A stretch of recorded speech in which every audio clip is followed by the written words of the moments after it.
suis aujourd'hui, j'ai une coque, une coque, une coque, une coque, une coque, une coque imperméable pour éviter qu'il y ait les poussières qui rentrent dans les haut-parleurs, dans les boutons, dans tout ça. Donc voilà, ma qualité elle est un peu réduite en semaine quand je tourne en semaine et quand je tourne également le week-end parce que le week-end des fois je ne l'enlève pas. Je ne l'enlève pas, je ne l'enlève pas, je ne l'enlève pas. Donc j'espère que comme ça te plaît. J'espère que comme ça te plaît, ça te plaît.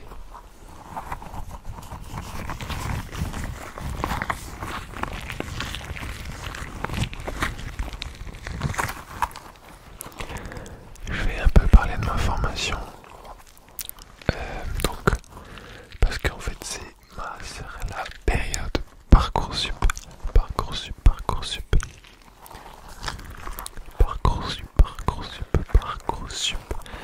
Donc je me suis dit que si éventuellement il y a quelques personnes qui regardent cette vidéo, bon, je sais que c'est pas relaxant de parler de Parcoursup, mais je peux t'expliquer un peu ma formation et ce que je fais quoi. Et ce que je fais. Vous avez bien le rendu, les lettres un peu dans ma tête et là à moitié sur mon épaule et dans le fond. Moi je trouve que ça rend vraiment bien. Bon, alors qu'est-ce que je fais comme formation? Je fais un PUT, Bachelor universitaire et technologique. Donc PUT, qu'est-ce que c'est? C'est une formation en initiale ou en alternance.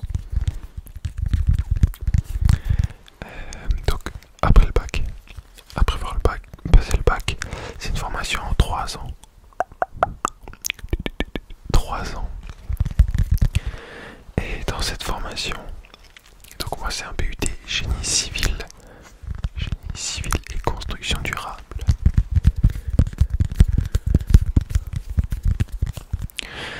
Alors on va pas déjà, qu'est-ce qu'on peut parler? On peut parler un peu de qu'est-ce que la formation, enfin de quoi ça parle. Alors en fait le génie civil c'est l'art de la construction. Donc quand vous voyez un pont, quand vous voyez des routes, quand vous voyez des stades de foot, qu'est-ce que vous pouvez aimer quand vous voyez des cinémas? Bon, en général, le terme génie civil c'est quand c'est des gros projets, par exemple un tunnel, la création du tunnel, le viaduc de Millau, les grosses infrastructures comme ça, le pont de l'île de Ré, ça c'est vraiment... Là on peut parler de génie civil. Moi je suis en... Alors, il faut savoir que la formation se déroule en 3 ans. Soit on peut commencer la formation directement en alternance. Donc ça c'est vraiment bien. De base, moi j'avais prévu de faire une année en cours et après 2 ans en alternance, mais quand je suis allé demander en fin de première année pour voir s'il y avait de l'alternance en deuxième année, ils m'ont dit que non. Alors donc j'étais un peu deg parce que je me suis dit que j'aurais dû faire cash en première année du coup. Mais bon, du coup maintenant en troisième année, moi je suis en alternance. On peut dire que c'est obligatoire, mais il y en a une dizaine, quinzaine qui restent en initiale. Quand je dis initiale, c'est en cours. Franchement, je trouve que c'est pas... Ils ont des périodes de stage, mais je trouve que l'alternance, déjà dans un premier temps, c'est expérience à fond, expérience. Mais également, c'est un salaire tous les mois. Ce qui peut ne pas être négligeable si t'as un appart. Voilà, pour commencer à être un peu autonome dans ta vie. Même si l'argent, moi... Ouais, bref. Du coup,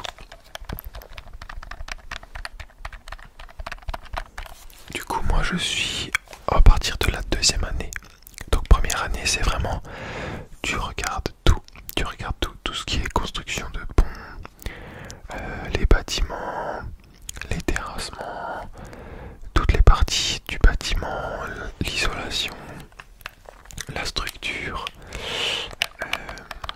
la topographie, les géomètres, bref, les matériaux. C'est vraiment complet, vraiment intéressant.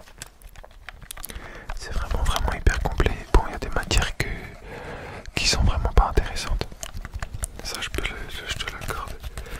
Mais c'est une infime partie de la formation. Ce qui est bien, c'est que à l'IUT, donc le BUT ça se fait à l'IUT. Et ce qui est bien à l'IUT, c'est que les cours chaque semaine changent. Donc le lundi, j'aurai jamais deux lundis qui se ressemblent. Je peux avoir lundi par exemple, on va dire un peu des matières qu'il y avait en première année. Je pourrais avoir anglais. Pour anglais, tu as 2 heures par semaine. En fait, les cours, c'est des blocs de 2 heures. Il n'y a plus 1 heure comme au lycée. C'est par exemple 2 heures de ci, 2 heures de ça, 2 heures, 2 heures, toujours 2 heures. C'est des blocs de 2 heures. Au début, je me disais, oh là, ça va être long. Ça va vraiment être long parce que quand t'avais 2 heures au lycée, c'était la cata. Mais franchement, en fait, t'es habitué. Donc, franchement, ça te permet de voir un peu. En fait, ça te permet de te mettre bien dans le cours. 1 heure, je trouve qu'au lycée, c'était vraiment rapide. Bref, je me perds parce que j'ai envie de dire plein de trucs. Voilà. Donc, génie civil. En deuxième année, tu peux choisir une spécialité. Donc tu as plusieurs spécialités. Tu peux avoir la spécialité travaux publics. Travaux publics, travaux publics, travaux publics. La spécialité bureau d'études. Alors je vais t'expliquer un peu en détail. Donc dans la spécialité, il y a 4 spécialités différentes. Je vais te les expliquer rapidement ce que tu peux faire dans ces spécialités. Moi j'ai choisi la spécialité travaux publics. Donc dans la spécialité travaux publics, tu verras, tu auras des projets un peu plus basés et un peu plus axés sur de la voirie. Donc tout ce qui est VRD, voirie et réseaux divers. Tu auras de l'assainissement, tu peux avoir du terrassement. Voilà, tout ce qui est relié, tout ce qui est lié aux travaux publics. Pour la spécialité bureau d'études,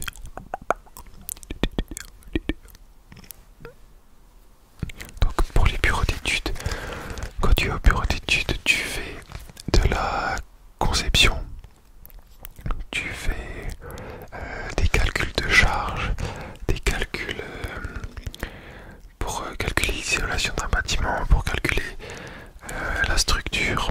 Voilà, c'est vraiment tout ce qui est bureau d'études. Bureau d'études et conception. Après tu as réhabilitation, c'est RAPEB. RAPEB, ça c'est la réhabilitation. Donc par exemple, on a un ancien hôpital qui est amianté par exemple. Bon, en général quand il y a de l'amiante, l'amiante c'était présent dans vraiment beaucoup de matériaux à l'époque. On connaissait pas que l'amiante c'est vraiment dangereux.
vraiment plus axé sur le bâtiment. Donc la création de bâtiments sur des logiciels tels que Revit. Donc Revit c'est un logiciel de 3D, de conception de bâtiments. En première année j'avais fait du Revit et AutoCAD en fait. Revit et AutoCAD c'est des logiciels qui te permettent de créer des plans AutoCAD. AutoCAD ça te permet de créer des plans et Revit ça te permet de créer des maquettes 3D. Et moi j'aime vraiment. J'aimais vraiment faire sur Revit et AutoCAD. AutoCAD je le pratique encore. Mais Revit plus du tout. Et Revit j'aimais bien créer des maquettes 3D. C'était vraiment stylé. Voilà. Donc maintenant je fais ma formation en alternance dans une boîte de travaux publics. Franchement c'est top. Ce qui est bien c'est de mêler cours et entreprise. Ça te permet d'avoir du théorique et de la pratique, même si ce que tu vois en entreprise la plupart du temps en cours tu l'as pas vu. En tout cas en travaux publics, enfin moi je remarque ça parce que c'est ce que je fais. Peut-être que dans les autres spécialités c'est différent, mais bon, la plupart des retours que j'ai entendus c'est vraiment en entreprise t'apprends des nouvelles choses vraiment qui n'ont rien à voir avec les cours. Alors voilà. Et qu'est-ce que le génie civil, qu'est-ce que la formation BUT génie civil peut t'apporter comme métier? Alors tu peux faire conducteur de travaux. Ça c'est tu suis les chantiers de A à Z, de la conception à la livraison, avec tous les corps d'état différents, tous. Après il y a le chef de chantier. Donc le chef de chantier, il est là, le conduc il est au-dessus du chef de chantier. Le conduc il gère plusieurs chefs de chantier. Et le chef de chantier, lui, il gère tous les bonhommes du chantier. Les apports, les exports, le matériel qu'il a besoin pour le lendemain, pour le mois, pour la semaine. Voilà. Et alors actuellement, moi, en tant que... Enfin, dans ma formation, je suis en tant que chef de chantier, on va dire. Voilà, parce que j'ai pas encore de chantier approprié à moi. Je savais rien dire. Et en fait, j'ai pas d'équipe. Un chef de chantier, ça, c'est gars. Tout le temps, ça a les mêmes personnes sur le chantier. Mais moi, vu que c'est ma première année d'alternance, je n'ai pas ça. Mais quand je vais sur des chantiers avec des équipes, c'est moi qui ai un peu plus l'aspect chef de chantier. Donc c'est moi qui peux implanter, ça va être traduire le plan pour le mettre sur le terrain, sur le vrai terrain. Donc implanter, voilà, gestion